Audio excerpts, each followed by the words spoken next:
It was a chilly October morning when 17-year-old Emily Carter zipped up her hoodie, clipped the leash onto Max, her loyal golden retriever, and stepped outside for her usual walk.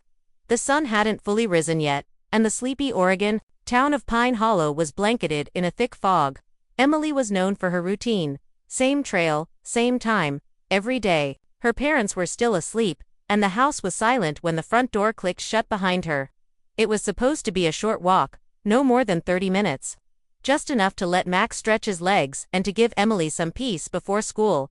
As she headed toward the Pine Hollow Trail, the mist grew heavier. The tall trees that lined the path became ghostly outlines, and the forest seemed unusually quiet. No birds, no rustling leaves, just the sound of Max's paws crunching fallen twigs, and the rhythmic thud of her sneakers. She had music playing through her wireless earbuds and was texting her best friend about a biology quiz later that day. Her last message read, "Same trail, it's creepy AF this morning, lol." That text would become one of the most crucial timestamps in the entire investigation. Half an hour passed, then an hour. Her parents, assuming she'd lingered or stopped to chat with a neighbor, didn't worry right away. But when Max returned home alone, leash-torn, covered in mud, and panting heavily, panic set in. Her father immediately jumped into his truck and headed for the trail. Her mother called the police. Within hours, search crews were on the ground, fanning out across the wooded area. Emily's phone was found first, face down near a shallow creek bed. The screen was cracked, and eerie music still played through her earbuds, one of which dangled over the edge of a mossy stone. What disturbed searchers most was the lack of any physical signs of struggle. There were no footprints leading away from the trail, no drag marks, no blood, nothing but her phone, and a strange circular patch in the dirt nearby that looked like it had been brushed clean. The only evidence that Emily had even been there was Max, still frantically pacing and whining whenever they neared the creek. Drones scanned the area from above. Divers searched the murky water. Sniffer dogs followed her scent up to a bend in the trail, and then lost it completely, as if she'd vanished into thin air. The town quickly descended into fear and speculation. Local news ran headlines like "Teen vanishes without a trace" and "Hollow Trail hides dark secrets." Rumors ignited. Some blamed wild animals. Others suspected an abduction, but law enforcement was baffled by the complete absence of any clues suggesting where Emily had gone, or how she had disappeared so suddenly in a place she knew like the back of her hand. What was meant to be just another walk with her dog had turned into the beginning of a chilling mystery no one could explain. Within hours of Emily's disappearance, the small town of Pine Hollow transformed into a frenzy of activity. Emergency vehicles lined the gravel road near the trail entrance, their flashing lights barely visible through the fog. Volunteers, neighbors, even strangers showed up with flashlights, thermal blankets, and drones. Search teams moved in organized grids, calling her name into the vast forest. Authorities feared that if Emily had fallen and was injured, time was of the essence. The temperature had dropped rapidly that day, and the woods weren't forgiving. Her parents, in disbelief, clung to the hope that she had simply gotten lost. That any moment now, she'd come stumbling out from behind a tree, cold but unharmed. But that moment never came. Over the next 3 days, the search grew in scale and urgency. Helicopters scanned the dense canopy. Canine units tried again and again to pick up her scent. But it always stopped in the exact same spot, at the bend near the creek, just a few steps from where her phone was found. Investigators brought in tracking experts, who noted something bizarre. There were no other human footprints near hers, no animal tracks, and no drag marks. It was as if she had walked there and then evaporated. Some of the dogs behaved strangely, whining or refusing to proceed past a particular tree near the water's edge. Even the handlers seemed unnerved. FBI agents were called in by day 5. They interviewed everyone: classmates, ex-boyfriends, neighbors. Nothing suspicious surfaced. Emily had no known enemies, no mental health concerns, and no history of running away. Her social media activity was completely normal, even cheerful. The night before her disappearance, she had posted a selfie with Max and captioned it, "My ride or die." Every clue, every lead, brought them back to the same trail, the same unanswered question: how does a girl disappear in broad daylight with no witnesses and no struggle? Authorities reviewed every surveillance camera within a 5-mile radius, local shops, cabins, even traffic cams. Nothing showed Emily. Nothing showed anyone suspicious.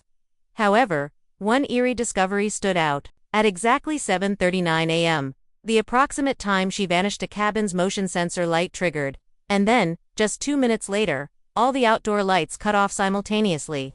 Power failure, the owner said.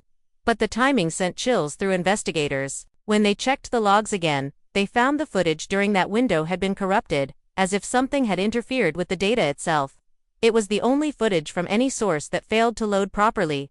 Weeks turned into months. The posters faded in the rain. The reward money grew. But the trail went cold. The only thing that returned from that walk was Max. Emily's parents kept her room exactly as she left it. Her mother said she could still smell her shampoo on the pillow. Her father stopped walking Max on the trail altogether. And the forest that had once been part of the town's quiet charm now loomed over it like a shadow. Even the most seasoned search and rescue team admitted it. They had never seen a case like Emily Carter's. In the months following Emily's disappearance, the once popular Pine Hollow Trail began to change, not just in how people viewed it but in how it felt. Regular hikers stopped visiting altogether. Locals described the forest as heavy, the air there strangely oppressive. The trees seemed denser, darker, as if the forest itself had shifted in some imperceptible way.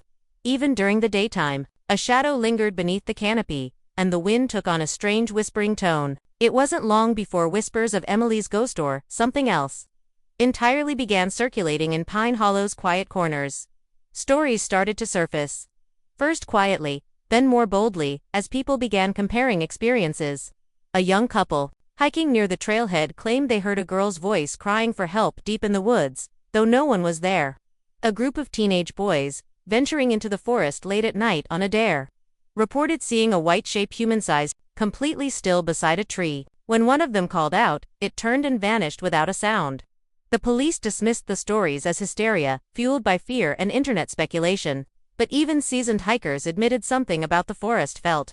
WRONGA, retired park ranger named Bill Norton, who had patrolled Pine Hollow for over 20 years, told a local podcast he would no longer go near the trail. "It's not just Emily," he said.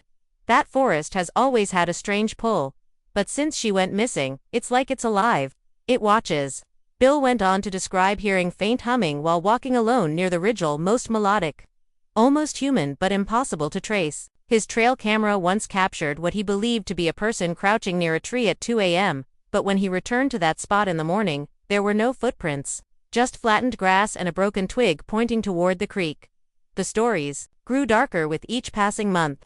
One man swore that he saw a pair of glowing eyes in the trees that blinked sideways, not up and down. Another hiker claimed his GPS stopped working entirely the moment he crossed the old wooden footbridge near where Emily's scent had last been detected.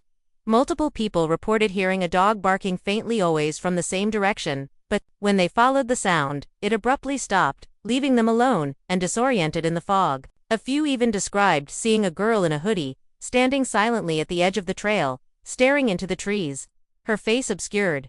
People began referring to the area as the Whispering Pines. Once a name coined by children in bedtime stories, it was now spoken with genuine unease. Campfires were lit farther from the trail.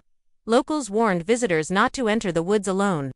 Emily's parents begged investigators to reopen the search, citing the growing number of reports. But with no new physical evidence, authorities remained reluctant.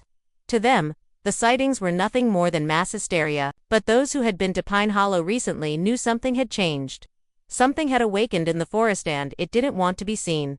Jason Reeds wasn't just any local. He was a 53-year-old former military tracker and wilderness survivalist who had lived on the edge of Pine Hollow for nearly 2 decades. Known for his quiet demeanor and unmatched tracking skills, he had seen just about everything the forest could throw at a man: blizzards, bears, lost hikers, even the occasional fugitive. But Emily Carter's disappearance disturbed him on a level he couldn't explain. It wasn't just the case, it was the silence surrounding it. No trace, no blood, no drag marks. Just a clean break in the trail, like she had been lifted off the earth. That thought haunted him. As public interest in the case faded, Jason found himself revisiting the site more and more. He studied the terrain daily, marked trees, measured distances, even cross-referenced weather reports from the morning she vanished. He wasn't doing it for money or attention, he genuinely couldn't let it go. Something about the area tugged at him. He swore he could feel it watching him. He noticed the changes in the woods too. Fewer birds, strange silences, shifts in wind direction that didn't match the weather. Jason began keeping a journal, writing down anything unusual, no matter how small. Patterns began to emerge. By the 8th month, his obsession had evolved into something more methodical. Jason invested in military-grade gear motion detectors, trail cams, and most importantly, a high-resolution thermal drone he nicknamed Ghost Eye. He spent his early mornings launching it over the forest, scanning the treetops, the creeks, the hillsides. At first, he picked up nothing but wildlife, deer, squirrels, the occasional bear, but sometimes, the drone would glitch briefly near the spot Emily disappeared, just a flicker of distortion. Like something invisible had passed beneath it. He recorded it all. His family started to worry. His sister even drove down from Washington to plead with him to stop. "This case is killing you, Jason," she said. But he couldn't stop. One morning, nearly a year to the day after Emily's disappearance, Jason noticed something different. The drone had just passed over a thick patch of trees north of the old creek bed, an area that had always registered cold and lifeless. But that morning, Ghost Eye picked up a weak heat signature. It was small, crouched low to the ground, and barely moving. His heart pounded. He zoomed in. The outline was unmistakably human. Then, a second, smaller heat signature appeared beside it. It moved, stood up, paced in a circle, and then lay back down. Jason froze as he recognized the figure's shape, a dog, the same size and build as Max. The signal flickered and disappeared, but Jason had captured the footage. He didn't call the police, not yet. He knew they wouldn't take him seriously after a year of wild theories. Instead, he saved the coordinates, marked the location on his map, and prepared to go in on foot. He loaded his gear, packed emergency supplies, and charged his body cam. Whatever was out there, he was going to find it himself. What he didn't tell anyone, what he didn't write in his journal, was the other thing he saw on the drone footage. Behind the crouched human and the dog was a third shape, colder, barely visible but distinctly watching them from the shadows. Jason Reeds spent the rest of that day combing through every frame of the thermal footage he had captured. He enhanced the video using his drone software, adjusting the contrast, slowing it down, sharpening it. The human-shaped figure was crouched tightly into itself, arms wrapped around knees, face hidden. The second shape, the dog, shifted several times, pacing in a restless circle, sometimes nudging its head toward the human. The resemblance to Max was startling, even down to the collar. Jason enlarged the image and paused it. There, barely readable in the pixelated blur, was a metal tag that looked eerily similar to the one Emily's dog had worn the day he returned home, scratched but still intact. But the truly disturbing detail wasn't the two figures huddled together in the brush. It was what stood behind them. Jason almost missed it at first. The third heat signature was faint, almost non-existent. Unlike the others, it was colder, thinner, and strangely distorted. It wasn't moving, but it also wasn't perfectly still.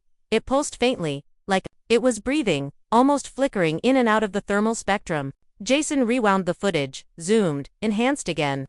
The figure stood just beyond a tree line, barely visible through the undergrowth. It didn't appear to have distinct arms or legs, but it had mass and height. It was roughly 7 feet tall. It wasn't a person. Or if it was someone, or something, that didn't want to be seen. Jason couldn't shake the feeling that the thing wasn't just behind the girl and the dog. It was watching them, protecting them, controlling them. He didn't know. Every instinct in his trained body told him this was not a human presence. The shape was colder than its surroundings, registering at a near-dead temperature. No heat, no movement, just a dim outline like smoke trapped in place. He captured multiple angles as the drone circled above, and in each frame, the figure remained anchored to the trees. Even stranger, as Jason watched the footage frame by frame, he noticed the girl never once turned her head. Not toward the drone. Not toward the dog. Not toward the figure. She just stared straight ahead, motionless, expressionless. Jason knew he had to act fast. The footage gave him the best chance he'd had in nearly a year.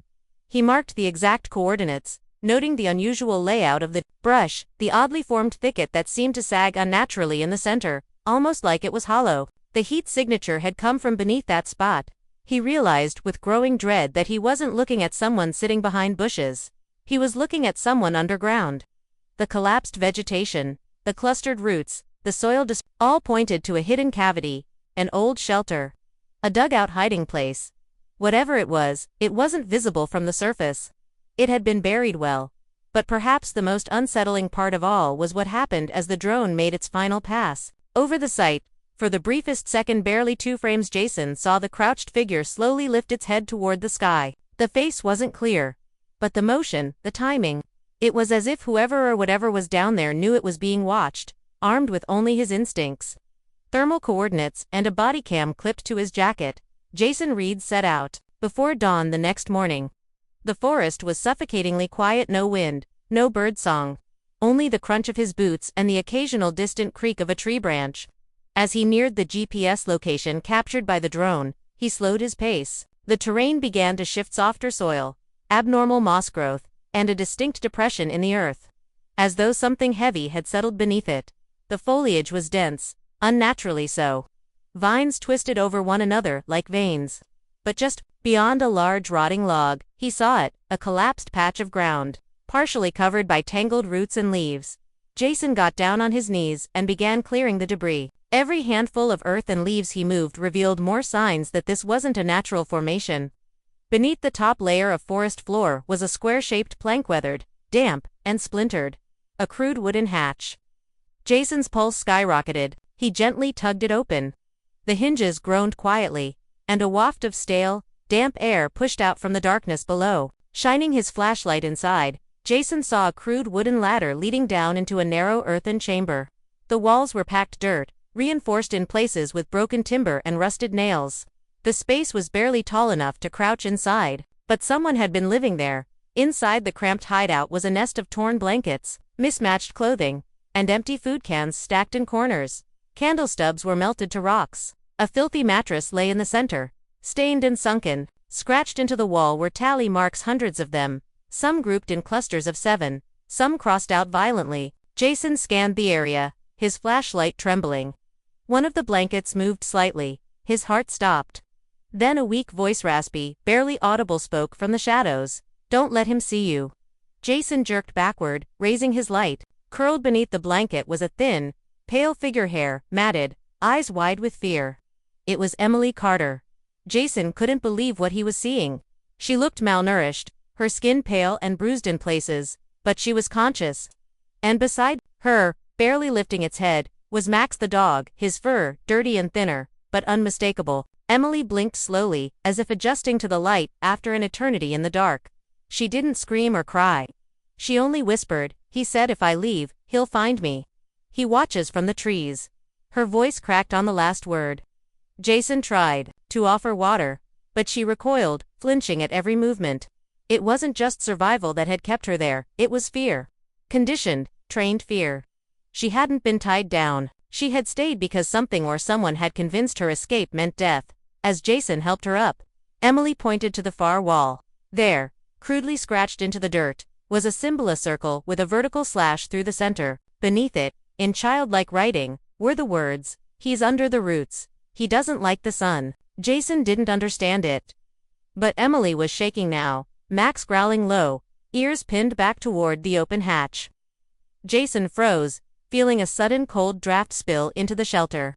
Somewhere above them, the trees rustled, not with the breeze, but, with movement. Something had felt their presence. Jason quickly slung Emily's frail arm over his shoulder and began the slow climb back out of the pit, unaware that just behind them, the darkness shifted again. Even after Emily was safely extracted and rushed to the hospital, the questions only deepened. The girl, everyone had presumed dead, was suddenly alive, but her rescue brought no relief, only more fear. She refused to speak to law enforcement without the lights on. She wouldn't sit near windows after sunset, and worst of all, she still whispered to Max when no one else was around, short, quiet warnings, like, "Don't look in the trees, or he still hears us." The doctors chalked it up to trauma. But Jason wasn't convinced. He had seen the thermal footage. He had stood in that burrow, and the symbol carved into the wall still burned in his mind. Investigators scoured the site where Emily had been found, now sealed off and guarded around the clock. They found traces of blood, old, dried, and never matched to Emily. In the soil outside the burrow were faint impressions, not quite footprints, but indentations too deep and deliberate to be caused by animals.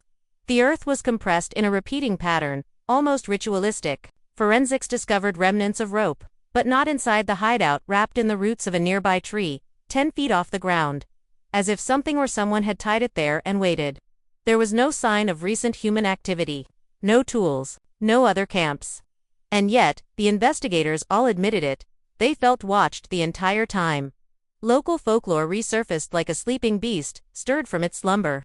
Old-timers came forward, telling stories passed down from their grandparents, of the Watcher, of the Pines, a forest spirit or entity that marked people, especially those who wandered alone. It didn't kill outright, they said. It waited. Broke people down slowly. Fed on fear.